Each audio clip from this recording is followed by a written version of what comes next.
Ini kesempatan kalian buat jadi orang yang kaya banget. Karena ada satu industri yang selama 20 tahun terakhir merajalela, officially dibikin sekarat gara-gara AI. Dan ini perusahaan-perusahaan yang gede banget ya.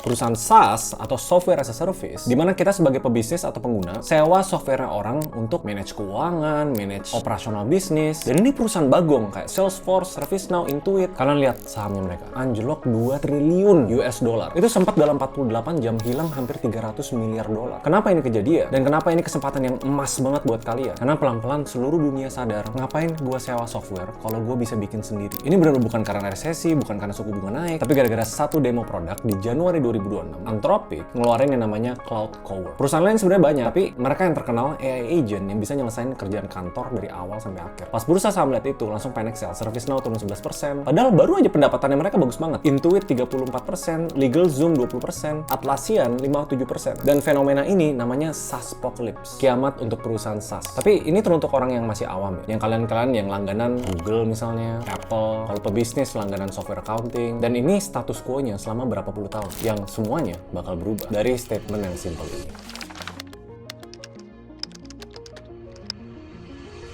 Kenapa ini bakal bikin kalian jadi miliarder? Gue akan jelasin sesuatu yang simpel. Selama 20 tahun terakhir, cara kerja software itu sebenarnya gitu-gitu aja. Manusia login, manusia klik, manusia yang kerjain. Software atau aplikasi itu kayak alat, sama kayak palu. Kalian butuh 10 tukang, kalian butuh 10 palu. Kalau ada 100 karyawan sales, kalian butuh 100 license Salesforce. Jadi logikanya linear. Makanya bisnis-bisnis software itu gila banget. Makin perusahaannya grow, bisnis software-nya juga grow. Kalian bayangin deh, investor rela bayar 84 kali lipat dari profit tahunan perusahaan. Karena mereka yakin banget pertumbuhannya itu nggak bakal berhenti. Siklus yang tadi gue bilang, bisnis pakai software, bisnis grow, lebih banyak karyawan, makin banyak profit dari perusahaan software ini. Nah, tapi kita lihat dari sisi pandang bisnis owner ya. Kalau kita jual produk ke usaha dan usaha ini rekrut 10 karyawan baru, kita otomatis dapat 10 pembayaran baru tanpa ada effort tambahan. Tapi di satu sisi gini, ada dua angle yang paling penting. Satu, software itu cuma tools. Seringnya cuma mencatat tapi manusia tetap harus kerja. Kedua, harga software itu yang kita harus bayar seumur hidup kita, langganan. Dimana kalau AI udah secanggih itu, dimana kita bisa bikin software itu sendiri.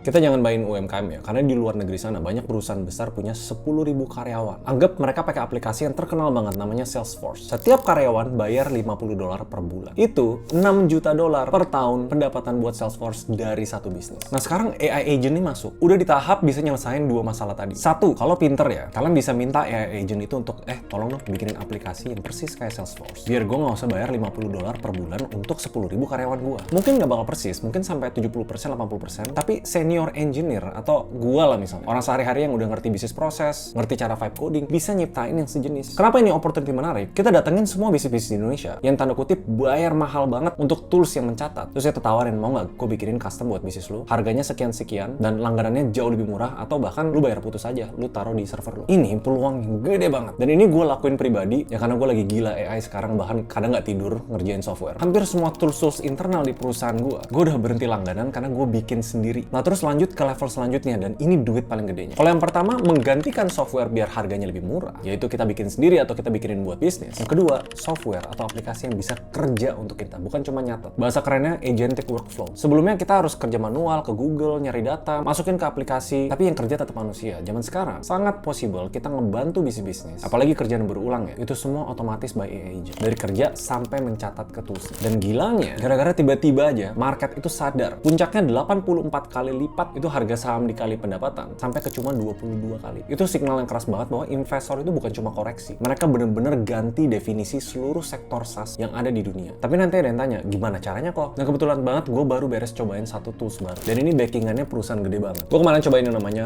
TraySolo. Ini contoh persis kenapa investor SaaS itu lagi panik. Gue mau kasih kalian contoh ya. Bayangin kalian analis di perusahaan yang lagi kena dampak SaaSpocalypse. Bos minta, gue butuh laporan kompetitor, landscape semua aplikasi-aplikasi sama AI agent sekarang. Besok presentasi ke board. Kalau cara dulu, kalian buka Notion dulu, buka Google, buka Excel, buka Canva. Toolsnya beda-beda, license-nya beda-beda, dan kerjanya bisa berhari-hari. Nah, TraySolo, ini kategori agentic workflow-nya, kalian tinggal ketik brief itu dalam bahasa biasa. Dia riset webnya sendiri, mining data kompetitor, analisis sendiri, terus langsung auto-generate PPT. Dan ini benar-benar di satu sesi walaupun kerjaannya multi-step. Yang tadi gue jelasin, itu namanya work mode. Lu butuh kerja apa aja, multi-step, dan TraySolo ini salah satu tools yang menurut gue visinya ambisius. Beberapa tools-tools lain, itu tuh ibarat alat yang presisi. Asal kita tahu kita mau minta apa, kita prompt yang benar, hasilnya jadi. Nah, TraySolo Solo ini bisa figure out bolong-bolongnya apa yang kita belum tahu, dia bakal cari tahu sendiri. Nah, buat developer, misalnya kita tahu bisnis A pakai software B, kita bisa minta riset dong bisnis ini pakai tools ini, gue mau bikin tools yang lebih bagus atau gue mau ngegantiin tools ini. Nah, dia secara multi step bakal riset, bukan cuma langsung bikin berdasarkan prompt kita ya. Cari tahu dulu bisnisnya, cari tahu dulu toolsnya. Dan ini dilakuin semua dengan bahasa Indonesia. Mereka juga ada aplikasi mobile-nya, jadi bisa assign task atau kerjain HP lewat voice. Ini salah satu yang gue bener-bener lagi coba banget. Kalau penasaran, gue kasih linknya di bawah. Yang nyambung ke peluang bisnis gedenya. Perusahaan aplikasi zaman dulu itu pelan-pelan sebenarnya lagi dikejar sama perusahaan aplikasi AI native atau ibarat yang lahir dengan mindset AI. Yang rata-rata harganya tuh bisa jauh lebih murah daripada perusahaan aplikasi dulu. Ini tuh ibarat kayak industri taksi konvensional lawan taksi online. Jujur kita belum tahu pemenangnya siapa. Tapi selama masa transisi ini, pemain baru itu dapetin market gede banget. Tapi apa iya ini cuma mukul perusahaan aplikasi SaaS yang lama? Dan lebih detail laginya, gimana cara kita cari duit dari sini?